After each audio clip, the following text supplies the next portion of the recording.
If you are going for a ride in a car, you get in the car or get into the car. Once you arrive at your destination, you get out of the car. But if you are traveling on a train, you get on the train. You can also say board the train. And once you've arrived, you get off the train. The same is true of buses and planes. You get on them. So why do we get in or into a car but get on a bus or train? After all, we are physically getting inside them. For English learners, this may seem like an arbitrary distinction that you just somehow have to remember, and that's true. But there is a simple way to remember. First, of course, it makes sense to say get on a motorcycle or a horse. You ride on top of them and you are not inside anything. But for transportation, if you can walk inside or onto it and easily stand up and walk around, you say get on. If you can't, you say get in. Once again, if you can walk onto it and easily stand up inside and walk around, you say get on. Otherwise, you say get in. Get in and get out applies to the following: a car, a truck,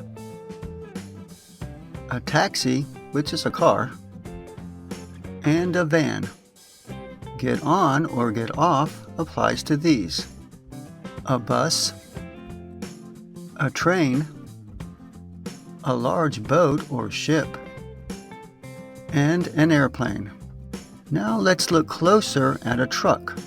You cannot stand up and walk around in the cab of the truck, the part where you drive. But you can stand up in the back of the truck. So for the back part of the truck, it would be appropriate to say get on the truck, although you could still say something like get in the back of the truck. What if you're getting into a small boat like a canoe or kayak? What do you think? You would say get in. You can't walk around in those for sure. And finally, if you're going to fly in a very small 1 or 2 passenger aircraft, you would also say get in because you cannot really stand up and walk around in those. So far, this video hasn't covered all the possible meanings of get in, get into, and get out. As are typical with phrasal verbs, they have other more idiomatic meanings. In this case, many. Let's cover some of them briefly. Get in and get into can refer to something such as a train or a plane or someone's arrival time. What time does your plane get in? Or when will you get into town? They can also refer to winning a public election and becoming a member of the legislature, etc. She was the youngest woman ever to get into the Senate. Or to be admitted to a college or university. I can't believe I got into Cornell.